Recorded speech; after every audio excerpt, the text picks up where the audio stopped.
These are the most northerly active sand dunes on Earth. We are looking at a massive shifting desert system that somehow exists inside the dense boreal forest of northern Saskatchewan. When you picture northern Canada, you usually imagine a specific set of rugged features. You expect bedrock, muskeg, endless pine trees, and cold water. That is the standard landscape of the Canadian Shield.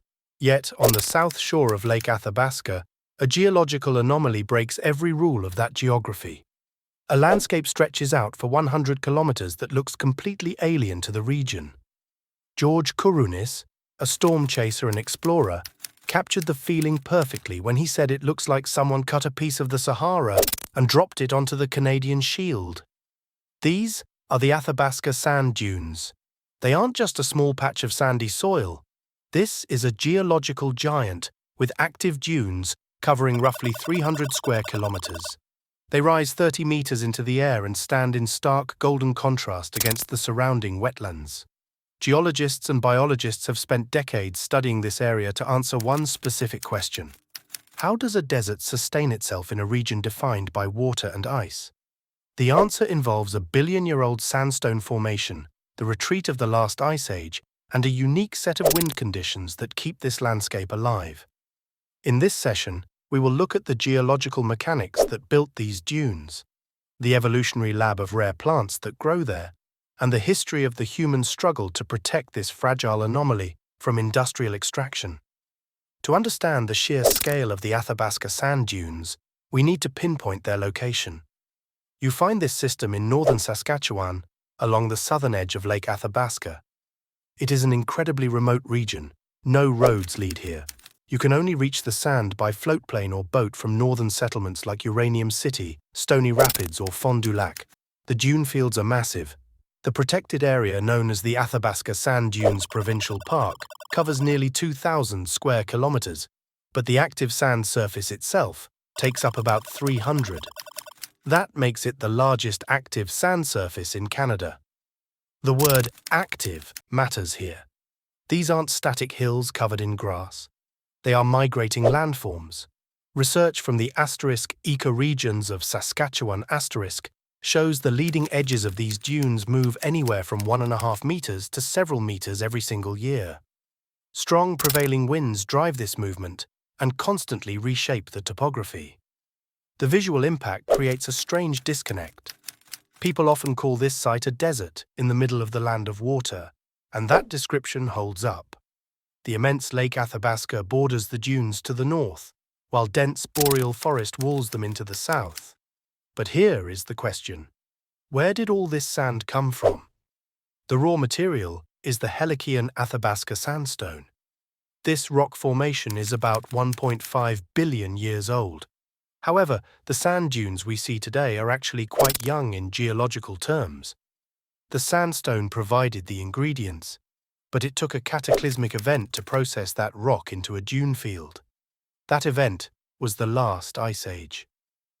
The story of how these dunes formed follows a three-step timeline involving glaciation, water, and wind. Roughly 20,000 years ago, the Laurentide ice sheet buried this entire region. As this massive sheet of ice moved, it acted like a grinder that scoured the ancient Athabasca sandstone bedrock beneath it. That glacial pressure pulverized the stone and created vast quantities of sand and sediment. The second phase began around 8000 BCE as the ice started to melt. As the Laurentide sheet retreated, the meltwater didn't just flow into the ocean, it pooled up to form a massive body of water called Glacial Lake McConnell. Lake McConnell was a super lake. It was so vast that it covered the footprints of what are now 3 distinct massive lakes: Great Bear Lake, Great Slave Lake, and Lake Athabasca. During this time, the meltwater carried that pulverized sandstone and deposited it into massive deltas. Around 8,000 or 9,000 years ago, the water levels of Glacial Lake McConnell dropped significantly.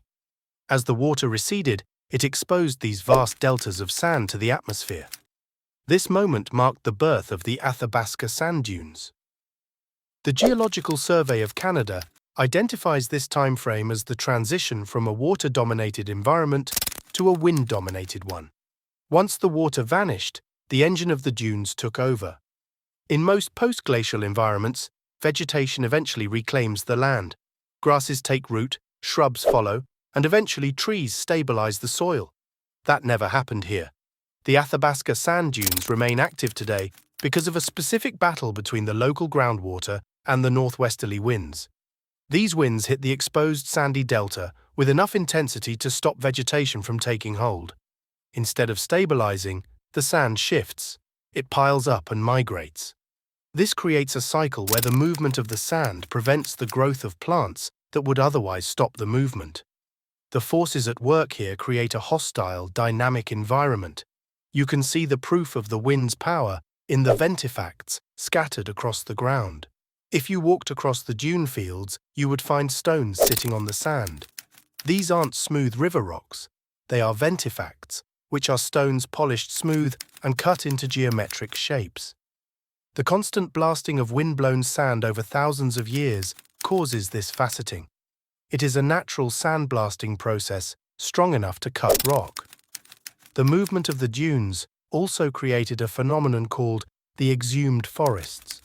Since the dunes migrate several meters per year, they slowly encroach on the surrounding boreal forest. The advancing wall of sand buries living trees.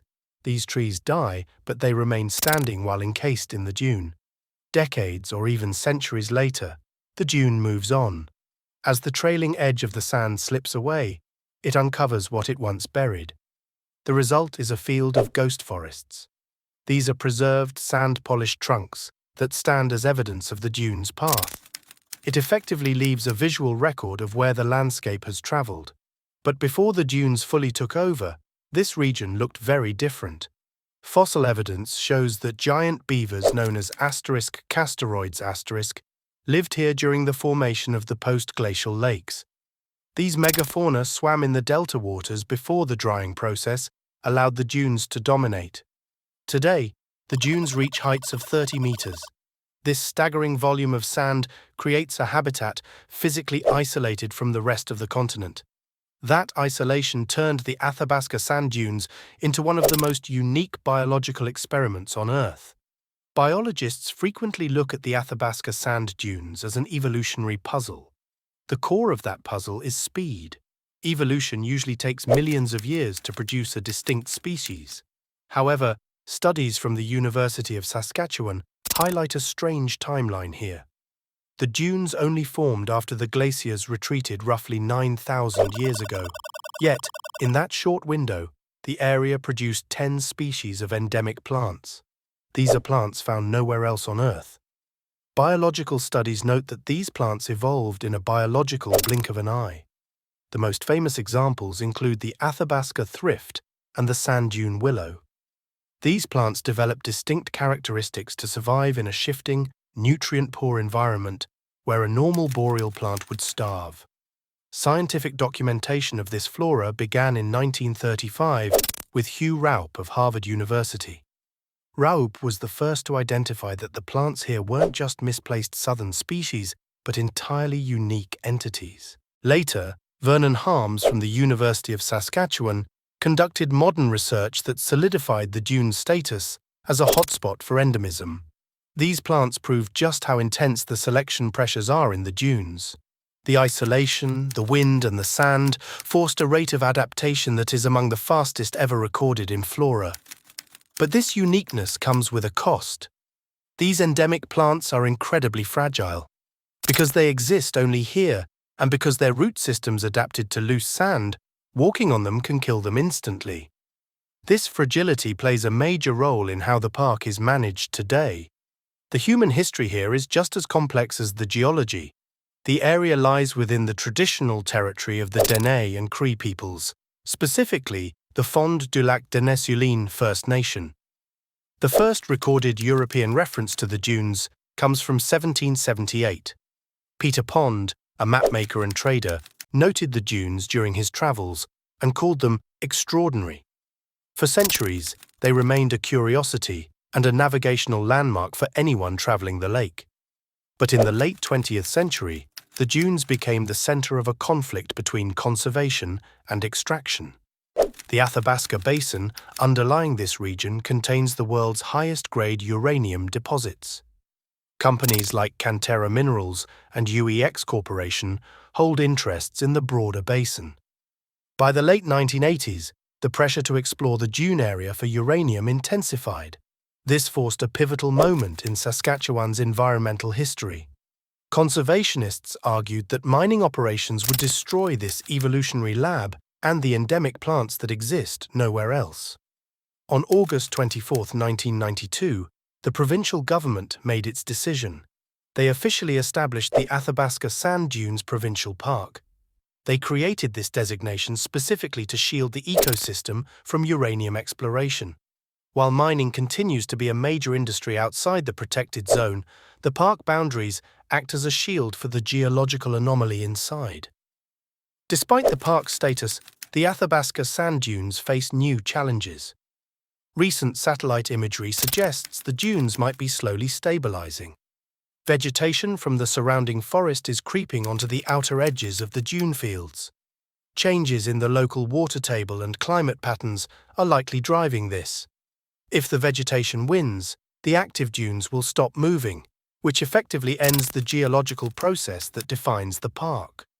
On top of that, environmental groups now list acid rain as a concern. Emissions from the oil sands located to the south in Alberta could impact the fragile lichen and plant ecosystems here, though researchers are still studying the full extent of that damage. There is also a debate regarding accessibility. Right now, the lack of infrastructure is intentional. There are no roads. This limits visitors, which protects the endemic plants. But some argue this prevents Canadians and the world from witnessing a world-class geological wonder. For now, the Athabasca sand dunes remain a place of solitude. They are a desert legacy of the Ice Age and a home to unique willows that grow nowhere else.